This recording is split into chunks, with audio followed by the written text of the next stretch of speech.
Okay, I think we'll wait just one more minute for last second people to join here, and then we'll get started.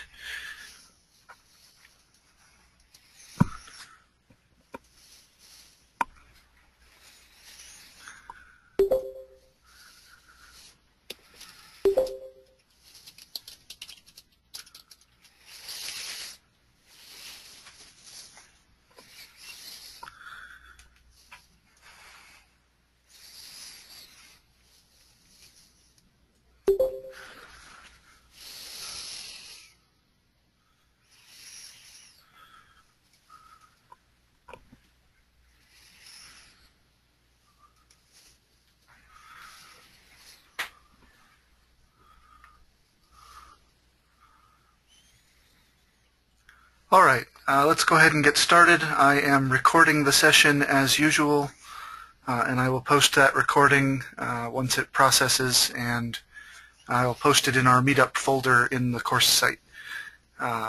So as an agenda for today, first, again, thank you for your patience as I've been dealing with some health emergencies. And I do want to apologize for the disruption that it caused. I know it's no fun at any time, but particularly in the second week of the semester, to have the course go off track like it did. So Andy Catlin and I are working together to make sure that even if I have some disruptions in my life, that we keep the class on track from here forward. So he's helping out, and we'll keep new materials coming your way as we go.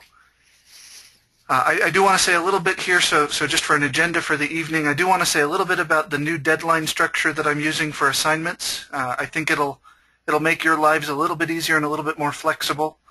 I know that you have, some of you have 4 courses, most of you have 2 or 3.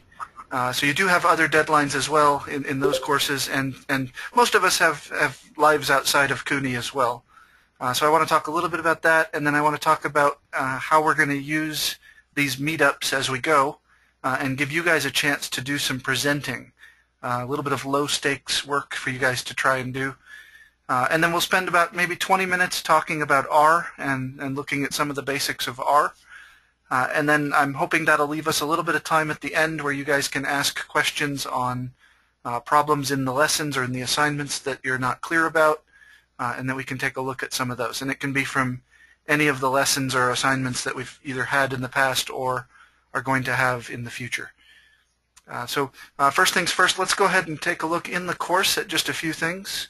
The first thing I want to point out in weekly materials, what you guys should see is weeks 1, 2, and 3 now. So I have released week 3's assignment for the individual assignment. And so if you click in here, you'll see that. You see a PDF file and then the deadlines for the assignment. But let me take a look at the week 2 assignment and introduce you to how I want to work deadlines for assignments going forward to give you guys just a little bit more flexibility. So what you'll see are 2 deadlines for each assignment. You'll see what we'll call a soft deadline, which is Wednesday, February 25th for the assignment 2. All right, so a week from tomorrow. That's what I would recommend you try to be finished by in order to stay on pace with the course. We are going to try and pick back up the pace, and while we obviously can't make you do the same amount of work in less time than we originally planned, and we'll drop out a few small pieces each week just to help you fit things in without overburdening you. I do want to try and keep things on pace, but because we all have things come up, the coursework is hard, you might need extra help, we're going to use a hard deadline that's 1 week later than the soft deadline. And so that's the submission deadline where you have to get it in order to get credit. So that should give you a little bit of leeway, a little bit of a chance to get extra help if you need it, to discuss the problems with each other. And then once that hard deadline passes, the solutions will be posted. Okay, the other thing I wanted to mention here is I'd like, starting at our next meetup, to have students do some presenting. Presenting this stuff is not necessarily easy, and it takes practice. And so what I'd like to do is have 4 people each just present something small, maybe 5 to 10 minutes each, at each of our meetups. It won't be graded. I'll be happy to give you a little bit of feedback on the presentation. I know we can all use feedback and improvement. but it's not for a grade. It's just for a chance to present and share things that you've come up with. What might you present? Well, if there's a solution you've come up with for a problem that you're particularly proud of, that would be a great thing for you to share. I may even invite some people to share that if they've come up with something. If there's a problem you're actually really struggling with, you can also present what you have so far and then ask for guidance, and maybe as a group we can work through it and see what else we can come up with. So that's another possibility. Obviously, once we've done the group projects, there will be room for 1 or 2 groups to present those each time as well. But since each group is doing the same project, we probably don't want to have more than 1 presentation on each project. But lots of different things that you might be able to present. Now, to sign up for the presentations, it's not hard to sign up. Unfortunately, I'm only able to see the instructor version of this. So let's see, Brett, are you here yet? Yes, I am. You're here? So I've asked Brett Burke if he would be willing to just show you what it looks like to sign up for a presentation. So I'm going to make you presenter for a minute here, Brett. Okay. Yeah, so it's just right over here, week 5 meetup presentations. When you're on the, you go to the CUNY 606 page and click there, and you just click. You'll see the sign-up sheet, and there's the sign-up button. Did you want me to click it too, Mike? Or? Yeah, go ahead, click it, and what you'll see then is that you've been assigned to the group. So Brett's the only member of the group, and I'm going to take him back out after this meetup so that he can decide if he wants to sign up on his own. But go ahead and click on Group Discussion Board as well. And what I would like you to do when you sign up is not just sign up, but go ahead and create a new forum to describe what you plan to present, and then we can discuss it there. Or we can discuss it offline, but at least that way, once you tell us what you're going to present, we won't have 2 people trying to sign up to present the same thing. So just 1 or 2 sentences there, telling us what you're going to present. So you can cancel that, Brett, but thank you for showing that. So I'm going to take presenter back. Thank you.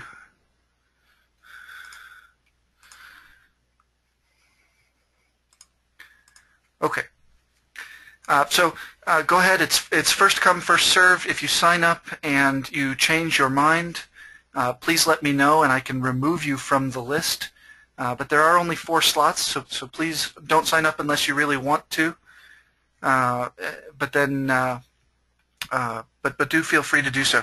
We have enough meetups that everybody should get to present at least once, and I'd like to make that available to all of you. It's not required and it's not graded. But I would strongly encourage it. It's a good way to get your feet wet at presenting online with low stakes, right? So that'll be open to you each meetup. So you'll see a new sign-up page, if you will, for each meetup. I'll probably put the week 7 one there shortly as well, and then every 2 weeks I'll add the next one so that you've got plenty of time to sign up. If you're not sure if you want to sign up and you want to ask me whether something would be appropriate, shoot me an email. And we can talk about it. Okay. Are there any procedural questions at this point about the course? You have your week 2 assignments posted. Both the individual and the group assignments are posted here. So if you go into week 2, into the assignments, you should see both of those. And if you have any trouble with your groups, please do reach out and let us know, and we'll help you get into it and work on it. And they all have the deadlines both here and on the PDF files. So any procedural questions, I'll go ahead and pause at this point.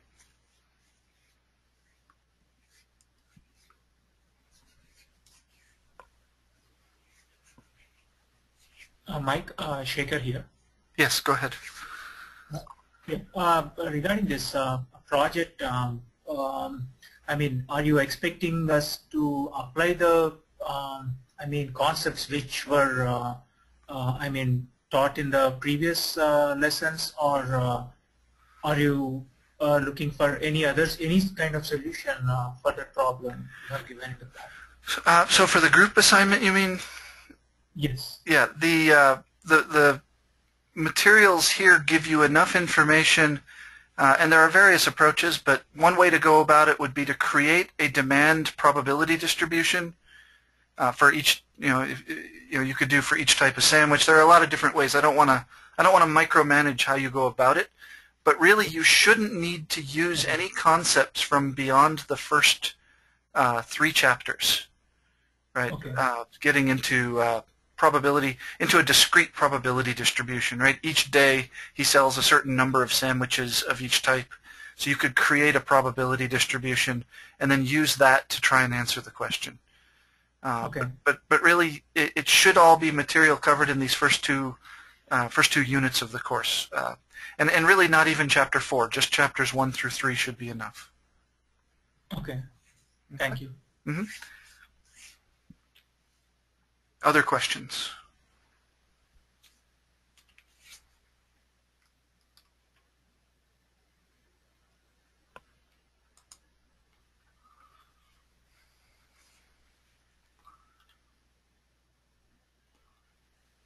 Okay, and as I said, I did open up the week 3 assignment just a little bit earlier today as well. So if you want to work ahead, please feel free to do so. The chapters that are covered are listed in the syllabus, but week 3 continues chapter 4 and then works through chapter 5. So you can go ahead and get started on that. And the lesson materials will be appearing as we're able to deploy them into Blackboard. That is a little bit of a slower process, but we're working on that. But you can get started on the assignments and ask questions as you go. Okay, let's shift gears. I'm going to spend just a little bit of time for those who've never worked in R before. And you should have set up your environment from 607. And I prefer to work in RStudio. That's my preferred working environment in R. If you prefer a different environment, that's okay. Just be prepared for my presenting stuff in RStudio. I think of the various free interfaces, and in fact even of the paid interfaces that I've seen, RStudio is the friendliest. I've really, I think everybody I've shown it to has adopted it. So I would really encourage you to check it out. It has a lot of nice features, only a few of which we even get to use in this course, right? It's just, there's a lot here that will not even scratch the surface of. For instance, in 607 you might be using GitHub, and you can coordinate RStudio with your GitHub environment. So we'll leave that for other courses. But for today, I just want to give a brief tour of RStudio and then talk a little bit about R for those who are new. So there are 4 main panels in RStudio. You can see there are sort of 4 quadrants on the screen, and I can actually adjust the sizes of these different quadrants, right, so that I can make it comfortable for whatever I'm doing. Typically, I leave it about like it is right here, but obviously make it how you want. The top left quadrant here, you'll see Untitled 1. I've opened a new file, and in R, a file or a script is just a text file, and so RStudio has the ability to open that on your screen here, and you can actually issue commands in your text file and then run them from there. You don't have to work just at the command line. And in fact, I would encourage you, even if you're not writing a formal script, I generally work in a script and save it at the end of the day so that I know what I did, even if it's more of a command line sort of approach that I'm using. That way I just have a record of the various things that I did. So what I can do is just type stuff into the script, and I'll save this script and make it available to you guys through the course as soon as we're done here. But let me start out. Perhaps the most important thing to know is that comments begin with a #, or if you prefer to call it a hashtag, and they're just single-line comments. So once I type a #, I can write whatever comments I want. So I can say, this will be introductory material on R. And you'll notice that if you're not colorblind, at least you'll notice that it'll change the color of the text if it's a comment. And I believe the default is green. I am red-green colorblind, so I think that's green, but I'm going to let you guys decide for sure. The nice thing about R is that it has, as many programming languages do, right? It's got a lot of the basic arithmetic operators built in, so we can do simple things like 6 + 8. And then in order to run code from my script, what I'll do is highlight the line that I want to run, and I can press Control-Enter. And you'll see that it appears down here in the console. So that's the second panel that we'll talk about. This is the command line. So I actually could have issued the same command just by typing it in on the command line. And you'll notice that it's returning a result of 14, which is 6 plus 8. But you'll also notice it's returning this 1 here before it returns 14. And the reason for that is R's simplest data type is, or data structure I should say, is not an individual number but rather a vector. So it's returning a vector of size 1 when I do this. So in R, it's interpreting the 6 and the 8 as if they are each vectors of length 1. And then it's returning a vector of length 1. And I'll say more about vectors here in just a minute. But you can do all of the standard arithmetic, right? So we can do 14 minus 2. If I want to run just a single line of code, as long as the cursor is on that line and nothing is highlighted, I can also hit Control-Enter, and you'll see that it does the result down in the console. But if I want to run multiple lines, I can either start on the first line and run one line at a time, or I can highlight multiple lines and again hit Control-Enter. And you'll see that it actually runs both lines in the console. Now there are other ways of running code in RStudio. If nothing else, it's extremely flexible. So one way to go about it and figure out some of these different options is to use the drop-down code menu. And you'll see it's got run lines, which is what I've been using, which is Control-Enter. You can rerun previous lines if you want to. I don't think I've ever used that, though. I usually just re-highlight what I want to run. And then there's this run region option, which, as you can see, there are various sections here. So just the easiest way is just to figure out by playing with it and trying different things and seeing what you like. I almost always just highlight what I want to run and then hit Control-Enter. But that's personal preference. So you have all of the usual operators. So we can just get these on the screen. These are your 4 standard arithmetic operators. But then 2 that are worth knowing are modular division. So let's say we do 11 modulo 3. So that's going to divide 11 by 3 and return the remainder. So I'll add a comment to that effect. And you'll see down below that it returns 2. And then if you don't want the remainder, but you want to know just how many times 3 went into 11, you can do 11 and then %/%, and then 3. And that'll return the dividend.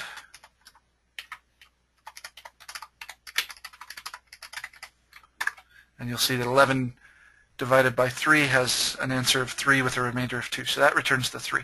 Those turn out to be more useful than you might think, so I'll just include those here for you.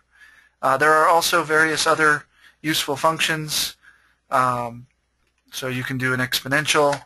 If you want to do e to the 4th power, you would do it this way, exp, and then in parentheses 4. And you can run that and get the result. You can do square roots similarly. Of course, in R, it's going to give you the positive root. So square root of 16, it gives you 4 and not both 4 and negative 4. And then another one that's useful is just absolute value. So if you say absolute value of -5, it returns 5. So those are probably the most important of the arithmetic operators. So play with those and get a feel for that. And we'll have some lab activities for you guys to practice with these. They won't be required assignments, but they'll be strongly encouraged so that when you get to the R portions of other courses, you have a lot more experience with it. Of course, in this course, we're going to use this stuff to run simulations of the different problems we tackle. Okay, so that's just the basic using R as a calculator. There are a lot more options that you can explore. You can, I guess one that I should include is powers, right? So if we want to do 2 to the 6th power, you would type it that way. And you can do powers.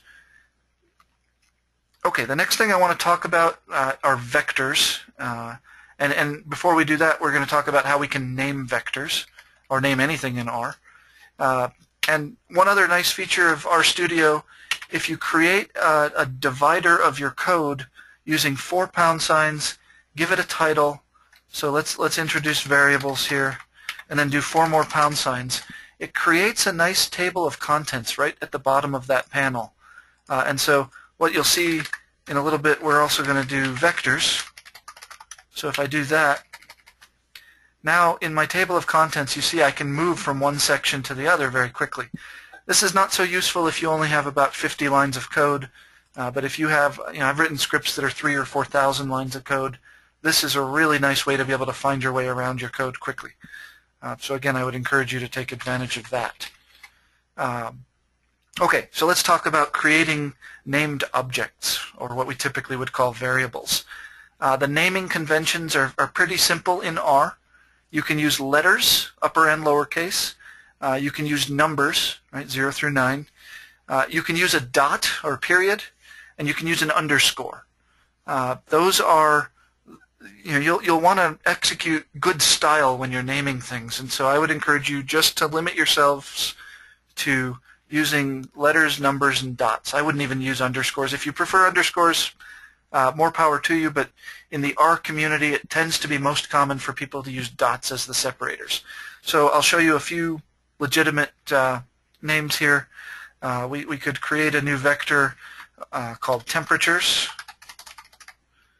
So that would be a legitimate name. I could create a vector of names, but let's say I wanted to start it with something other than a letter. I can start it with a dot.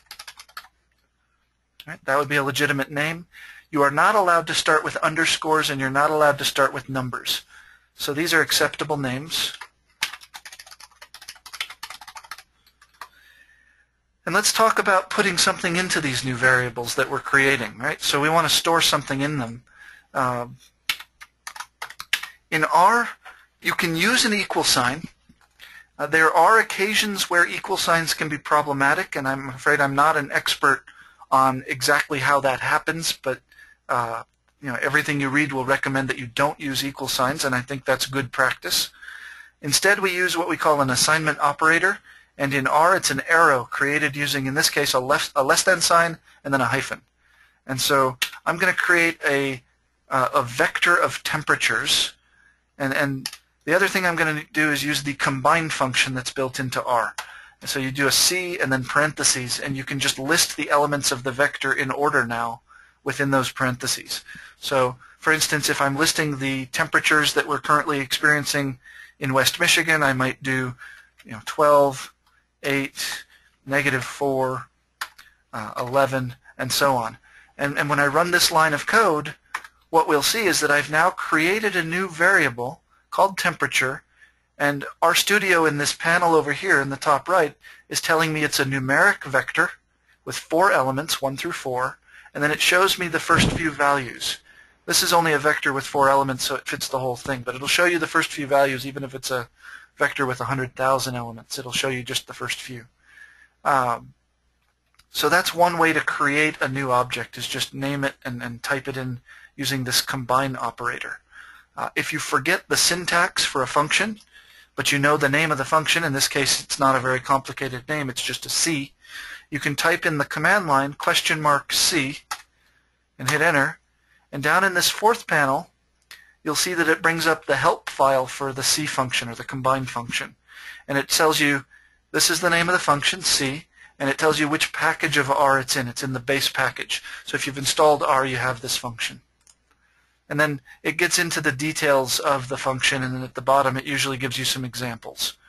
There are all sorts of ways to create new vectors, so you'll get familiar with those as we go. But for now, if you want to create a vector and you just know each of the elements, this is the simplest way to do it. You can create character vectors the exact same way.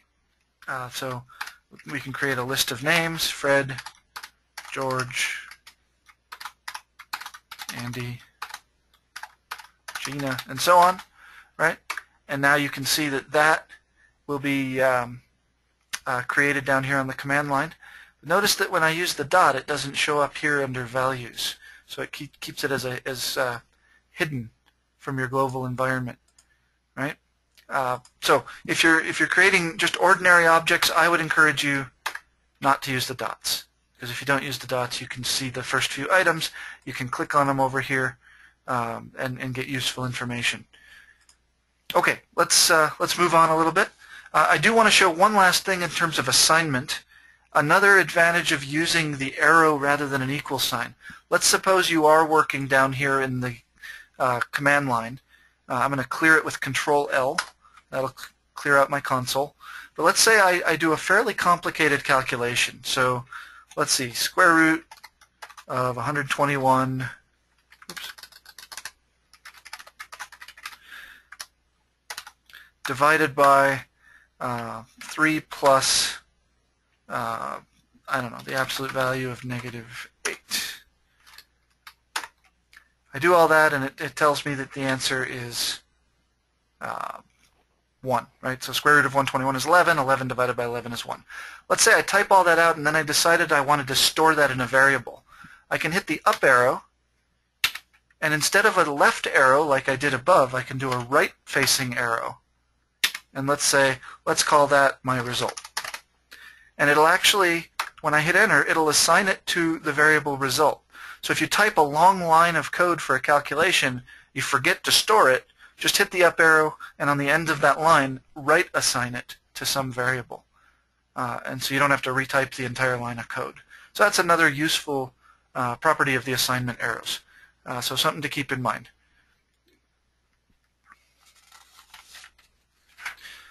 Okay, so we've looked at some simple vectors already. Let me show you a few other useful ways to create vectors that are important for simulation purposes. Typically, we want to create sequences. So the first thing I'll take a look at is how to create some numerical sequences. So let's create a sequence of integers from 1 to 10. That's the first thing we'll do. So 10.integers will be the name I give this vector. And one way to create it, again, would be to just type it. Right? So if I do that, you can see over here we've got a numeric vector with 1 through 10 stored. But that's not going to be very good if I need a vector of 10,000 elements. I'm not typing 10,000. Maybe I'd have an intern do it if I had to, but I'm not going to do it myself. So let's see another way to assign the same result.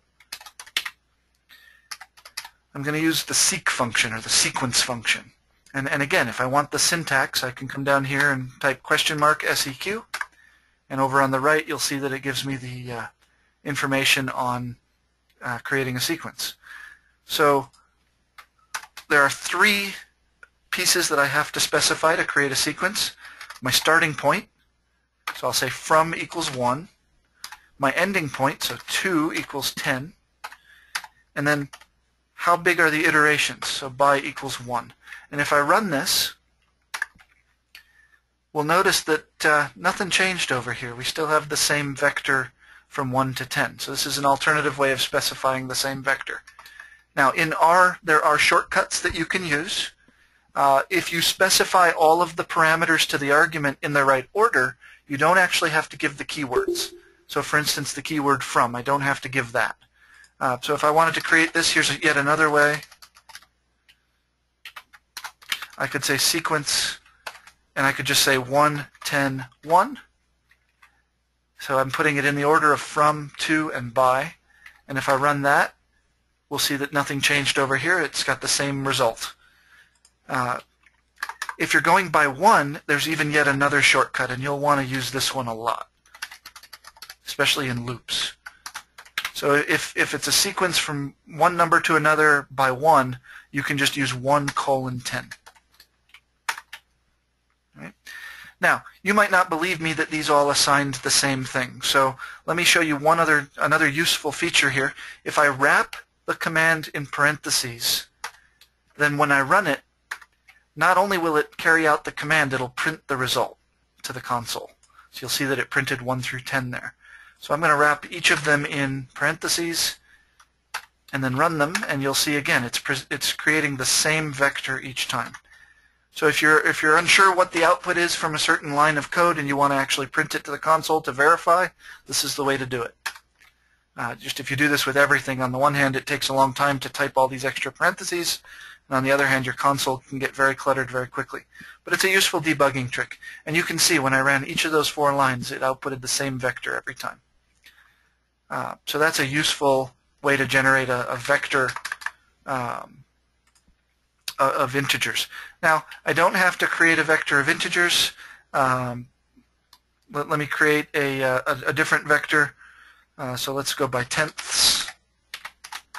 So I can do a sequence from 0 to 1 by 0.1.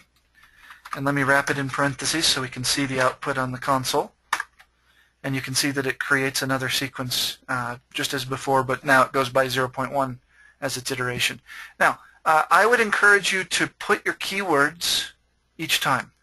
I would use the version on line 32 rather than the version on line 34. And the only reason for that is if someone else is reading your code, it just makes it easier to read. Especially if it's not somebody who's as comfortable with R. So I would either use the keywords, or if you're doing loops, for instance, you might use the colon notation. But try to make your code readable. We're going to be trying to figure out what you're doing. So if you write some code that doesn't quite work, if you've made it as readable as you can, we can often diagnose errors more easily.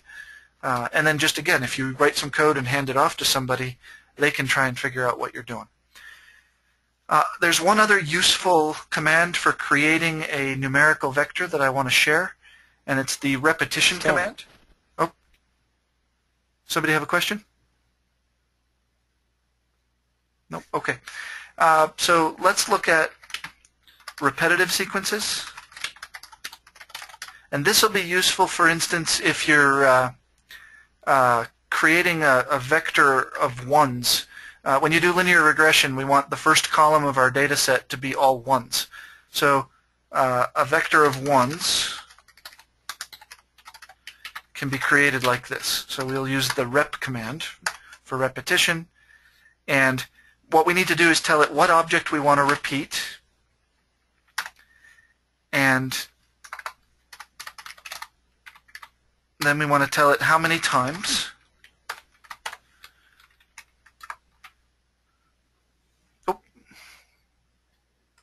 Excuse me, you got to give it a numeric vector. All right, I'm going to use a shortcut. I'll just say repeat 1 10 times. And you can look over here, and we've got vector of ones, and it's just a bunch of ones in a row. All right, and I can output it to the console as well. So that's useful if you want to create just a column of dummy variables, for instance. You can also do more complicated repetition. So you could assign groups, for instance. Let's say you wanted to go through a list of names and assign each person to a group, so groups 1, 2, and 3 over and over and over again. You could repeat the vector 1, 2, 3, and then you can say times equals 5. And this would create a list of 15 elements, 1, 2, 3, 1, 2, 3, 1, 2, 3, and so on. So that can also be useful for creating a sample. So if you want to create a data set, you want to create a partition of a data set, that would be one way you might do it. We'll talk about sampling here in just a minute. You can also do it where instead of telling it how many times to repeat, you can say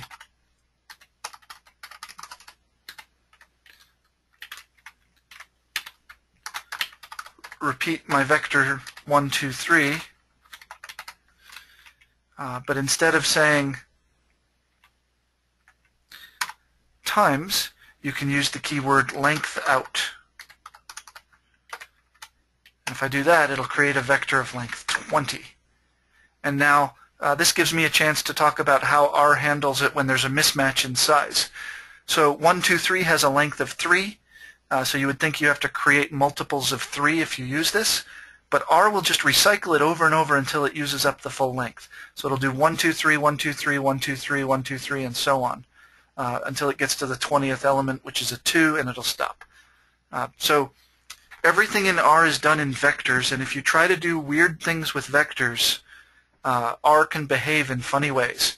And as an illustration of that, let me just show you, they typically call that recycling in R. Let me create two vectors, x and y.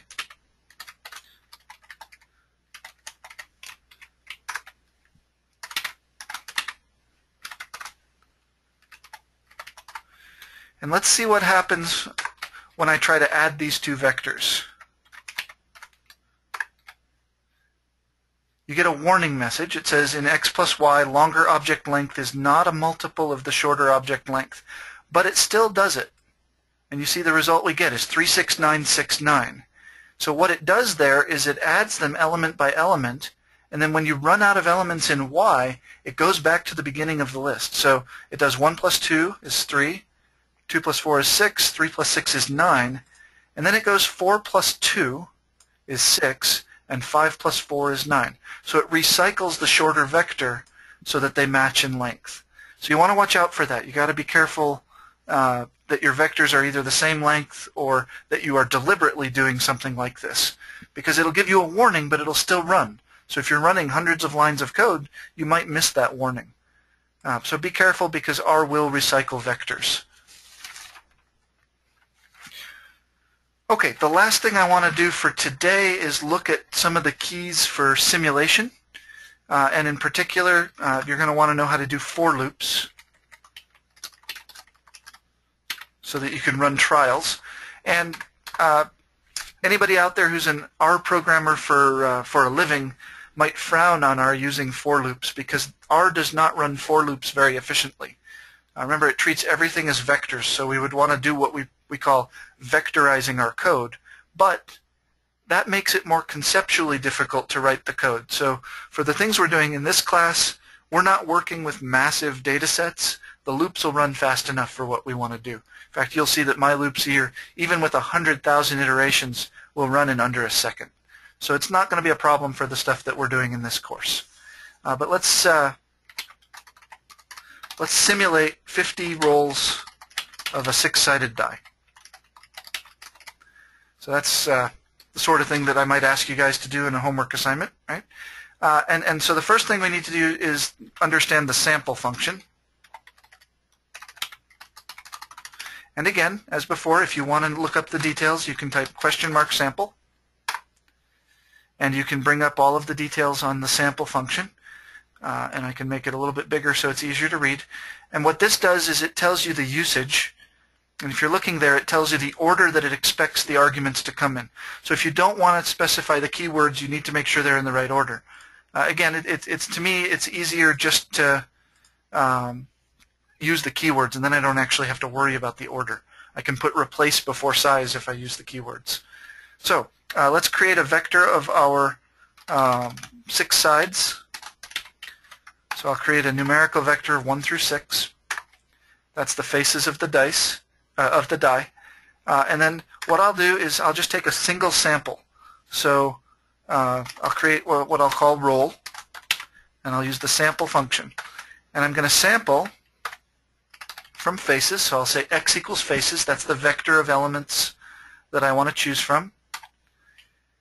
And then I'm going to say size equals 1. I just want a single roll. And I'll say replace equals false. And you can say false, or you can say F for false. Capital F works just fine. And I'm going to say probability equals null. And what that'll do is it'll assign each the same probability, each outcome the same probability. And if I run that, you can see over here the result was a 1. And what I can do is, again, put it in parentheses, and we can see the output on the console each time. And if I run it again, I might get something different. So I get a 6 that time. If I run it again, now I get a 3. So this is a way to draw a sample of size 1. But what we really want is a sample of size 10,000, for instance. So I could do that here. I could make this a 10,000. The problem now is that I only have 6 faces, and I've said sample without replacement. So if I sample a 6 for the first observation, I don't have 6 to draw from anymore. So if I want to allow repeated observations of the same value, I need to change it to replace equals true. So that's a common mistake when running simulations. And now if I do this, you'll see that I get a vector that's got 10,000 elements. in it, and it's just got a bunch of 1s through 6s. So I've created a sample of size 10,000. And let's say I wanted to know, for instance, what the average roll was. I can calculate a mean of that vector. And it'll say the average is 3.4605. So the theoretical value you might know is 3.5. We're simulating this and saying we rolled a single die 10,000 times, and the average that came up for our 10,000 rolls was 3.4605. Right? So that's the basic syntax for a sample. Let's take a look at a for loop, because you might want to do something with each of those rolls. So we could say for, and then I'm going to say I as my dummy variable for the loop, in, and then I'm going to use a sequence of 1 through 10,000.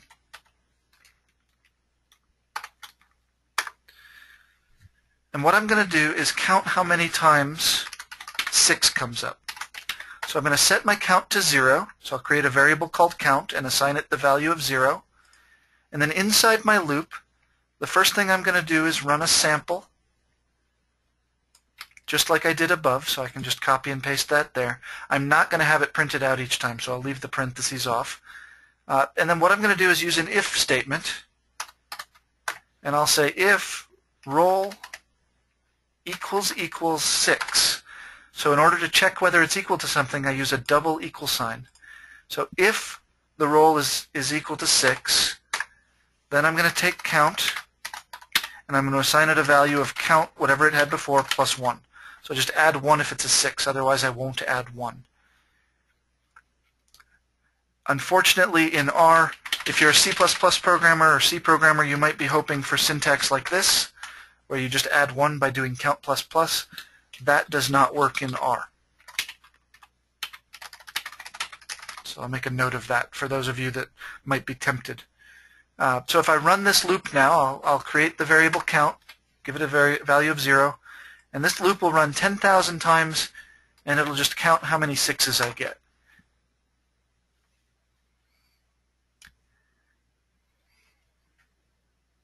And you can see, Mike, yes, go ahead. Shouldn't the size be 1 within the loop instead of 10,000? Wow, yeah, excuse me, thank you. Thank you. Let's try that again, and that's why I got these warnings. Okay, so when we run it, it's always good to reset count to 0 and then run it. I think I did that last night too. I run the loop, and you can see over here count now has a value of 1,565. So I get that many 6s out of my 10,000 rolls. And if I divide 10,000 by 6 down in my console, you can see the theoretical value would have been 1,667 6s approximately. So we actually got a little bit less. But that's randomness. That's what happens. One other useful thing to know here, I showed you guys last night, those who came to office hours, but we might want to create a result that's reproducible. The way to do that is to go immediately before the random aspect of your simulation, which in this case is our for loop, and set a random seed. And when you do the set seed function, you want to just put some integer in there. And then when I run it, I got to set my count to 0. When I run it, you'll see that I get 1,644 6s. If I run it again, you'll see that I get the exact same result. So that is basically it's a way of starting the random number generator at a particular setting, and so you'll get the same results through the code once you do that. So if you want to create something that's reproducible, that's the way to do it. For the problems that we're doing where it says to simulate, you don't have to use reproducible technique, but it's not a bad idea. It doesn't hurt anything.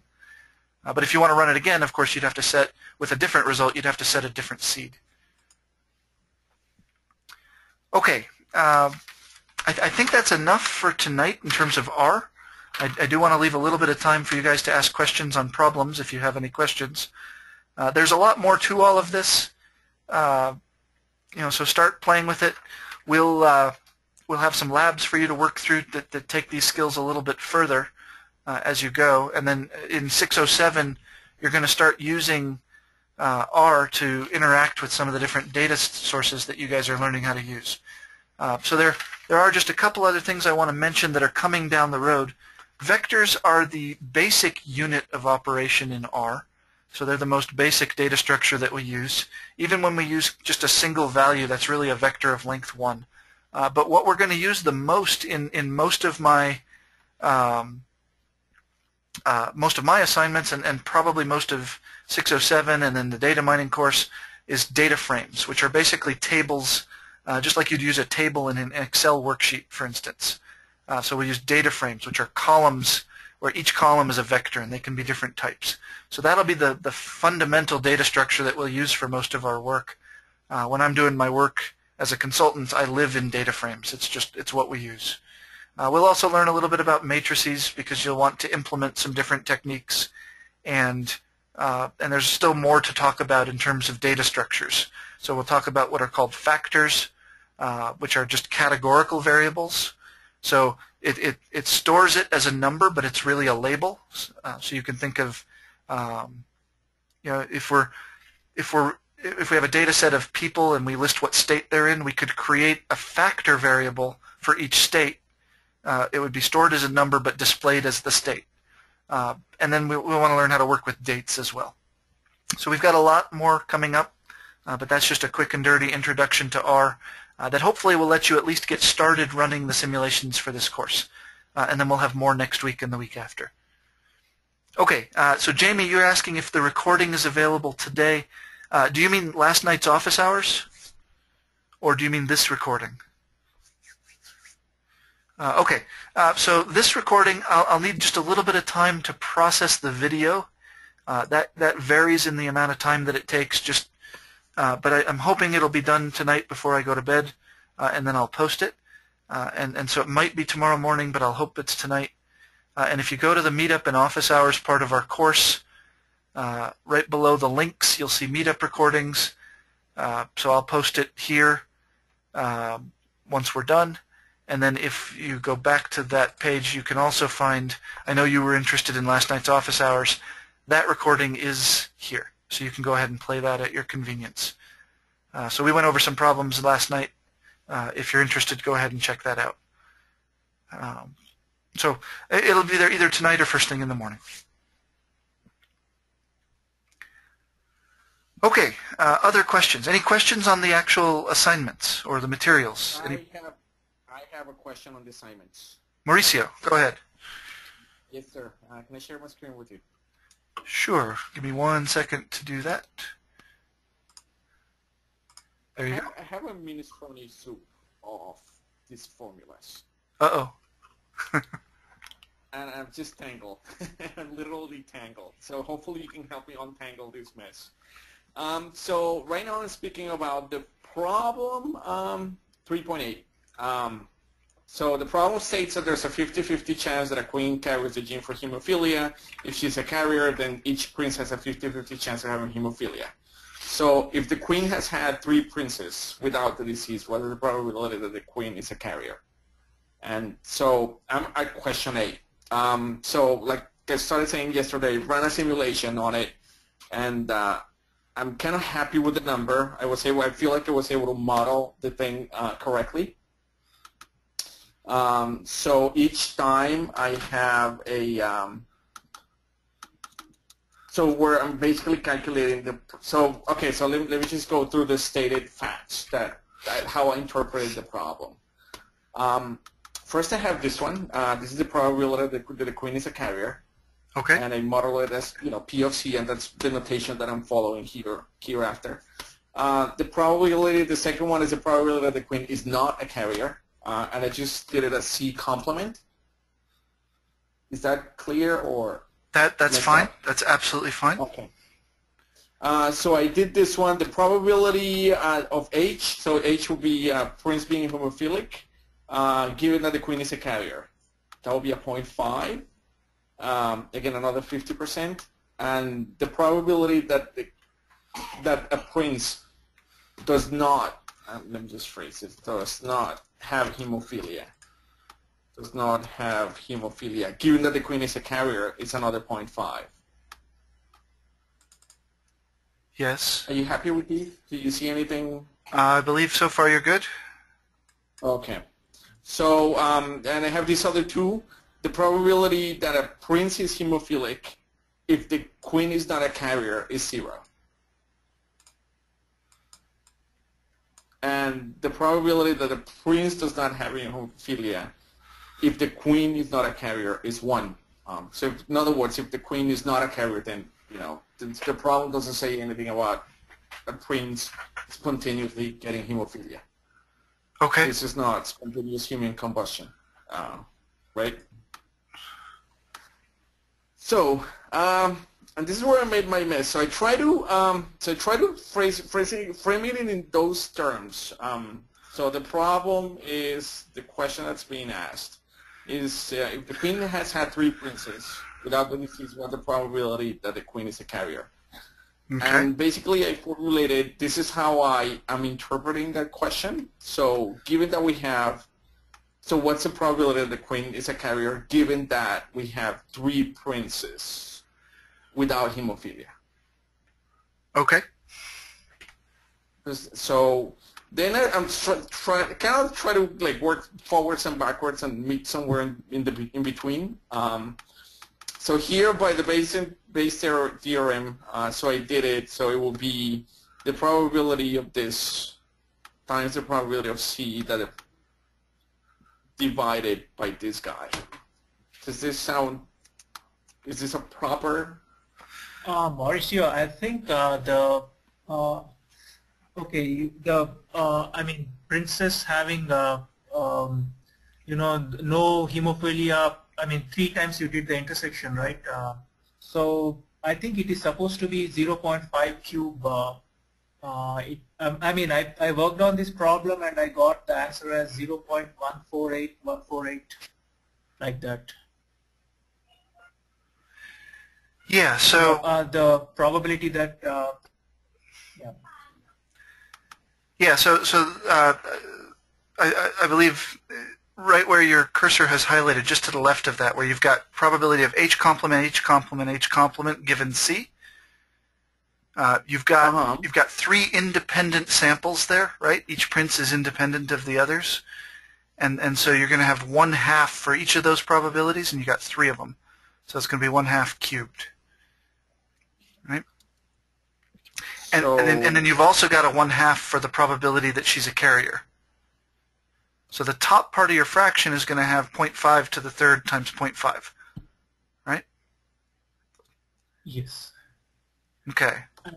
And your denominator should be 0.75 cube actually. That should be 0.75 cube. That's what I got actually.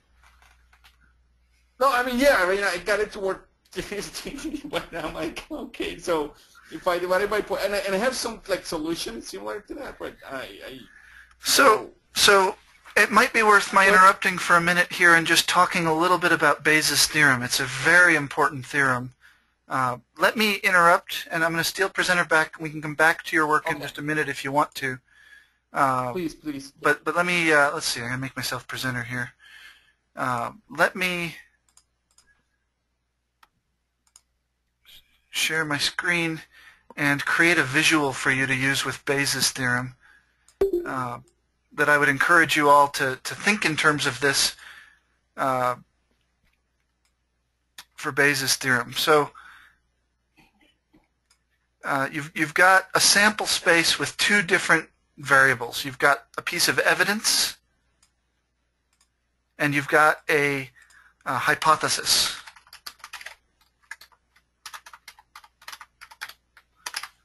And what we're going to do is measure the probability of getting the evidence on the vertical scale,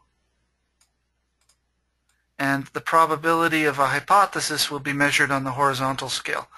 And so I think you'll see what I mean here once I get this diagram set up. So let me create 2 rectangles in here.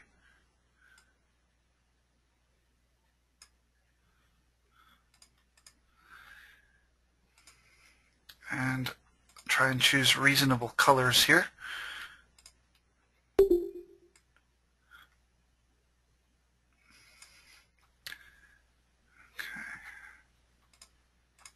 Okay, so you've got some probability for your hypothesis. You know that it's 0.5 in the case of the queen, right? Your hypothesis is that she's a carrier, and we know that it's 50-50, right? So if that were the case, then the two bars, the width of the two bars would be equal. They would each be 0.5. So actually, let me do that. Let me create two bars of the same width. I'm not sure why I didn't do that here. Okay. And then the idea for Bayes' theorem is that depending on which of the two parts of the hypothesis you're in, if it's true or false, right? So we could say carrier or not carrier, for instance.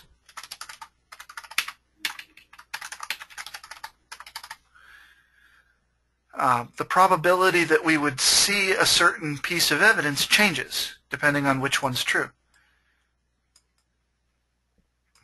Right? Does that much make sense so far?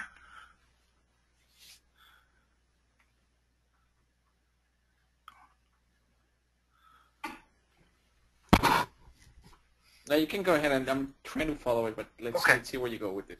So Bayes' theorem basically is going to weight these two things by saying,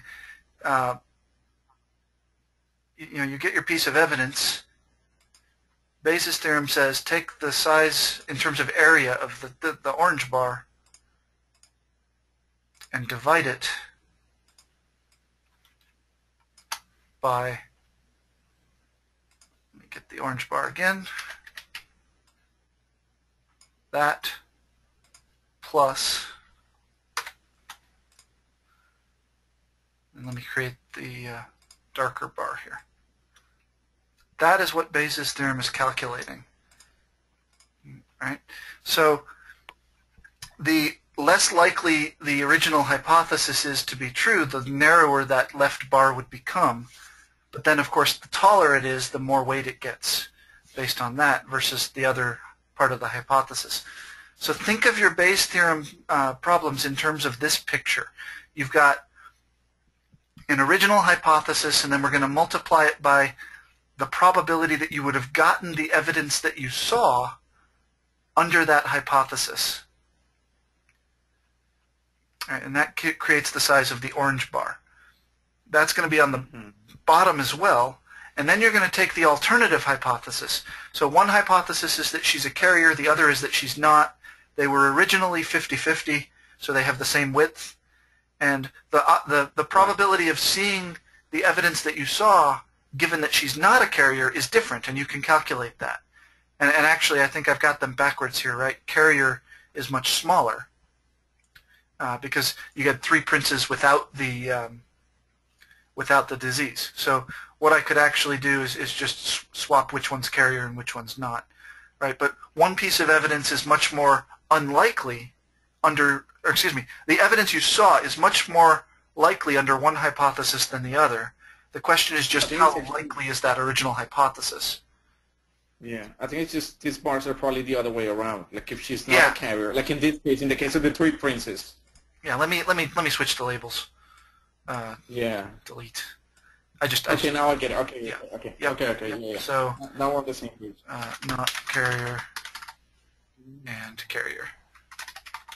Thank you. So you can see then, based on the relative sizes, how likely your hypothesis actually is to be true. And in this case, the probability that she's a carrier is going to be much smaller than the probability that she's not. And that should intuitively make sense, right? I mean, she had 3 princes, none of whom had the disease. So that's pretty strong evidence that she's not a carrier. But it might have been much more unlikely that she was not a carrier, in which case we would weight the width of the bars differently. And this translates into the formula. So let me actually show the formula for Bayes' theorem for those who might not immediately have it at the tip of their tongue. So let me insert an equation here. And I'm going to use H and E, H for hypothesis and E for evidence. You can use A and B if you prefer. So the probability that some hypothesis is true, given some piece of evidence is true, is going to be equal to the probability that the hypothesis is true, which in our case was 0.5, times the probability that you would see the evidence given that the hypothesis was true. Right? So we switch around the order there. And then we put that same thing in the bottom.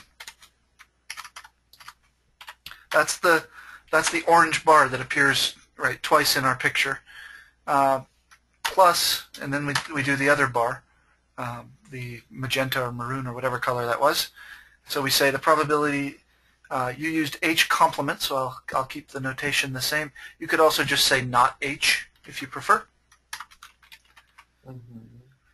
Probability that the hypothesis is false, and we multiply that times the probability that we would have seen that evidence under the hypothesis being false. And that's Bayes' theorem, but you can think of the top part, the numerator, and then the left piece of the denominator as the orange bars, and then the right piece of the denominator as the magenta bar. And now it's just a matter of calculating those actual values. And so in your case, right? Go ahead. So Mike, so let me ask, so that denominator, that's also equivalent to the probability of E, right? Because then now you're just taking all the marginals and just adding them up. Yeah, so it's the law of total probability coming into play. We split E into two cases, where the hypothesis is true and where the hypothesis is false. Right? Those are complements of each other. So it's like in a Venn diagram where you've got two circles. E is split into the region that's in the circle for H and the region that's outside of the circle for H. We're adding those two regions together. Right? That's all we're doing. So the probability that she's a carrier given 3 healthy princes is what we're calculating, right? Yeah. So I'm not going to fill in all of the notation, but let's just go ahead. The probability of the 3H, 0.5 to the cube. That would be 0.5 to the cube, right? Yep. I have them backwards here. Okay. Multiplication is commutative, so it doesn't matter. But so 0.5 times 0.5 cubed, and then in the denominator we've got 0.5 times 0.5 cubed. Oops.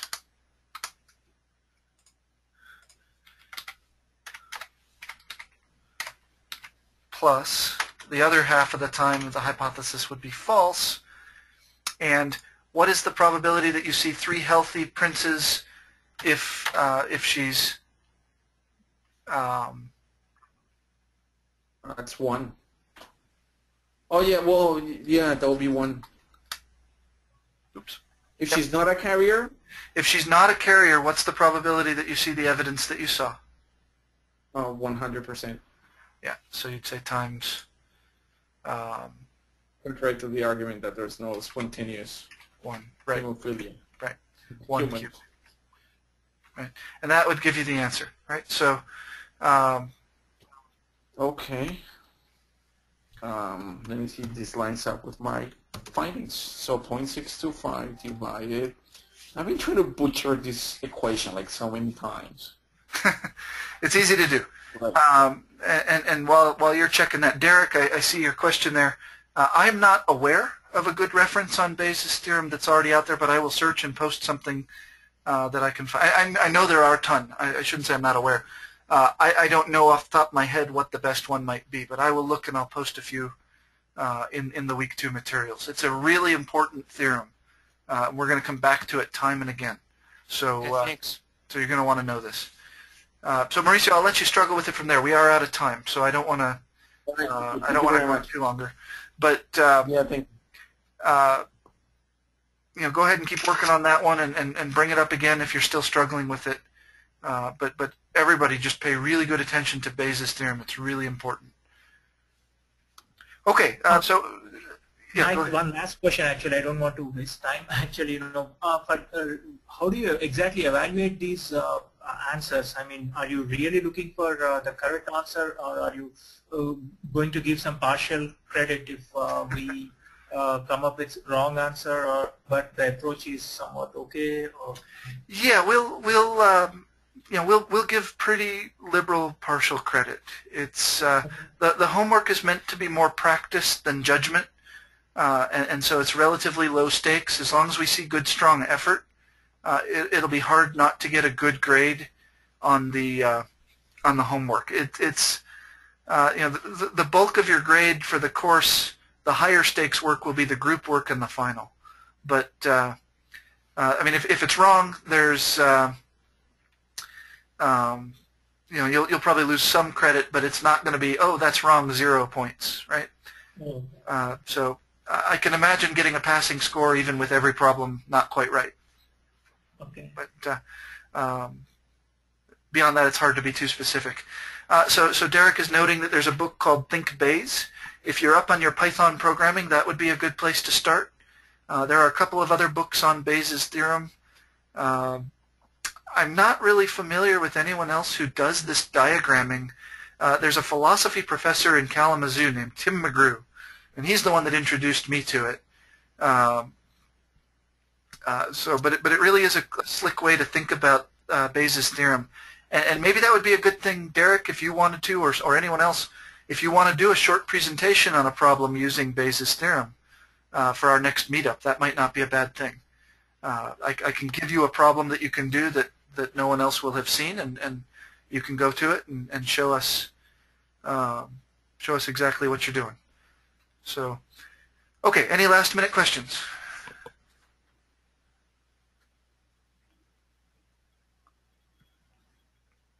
All right. So again, I apologize for this disruption in the course, and we're looking forward to moving forward from here. Do reach out if you have any questions. I'm still catching up on all the correspondence, but I should be caught up in that within the next few days, and I'll answer immediate emails right away as well as best I can. So again, thank you, and I'll see you next time.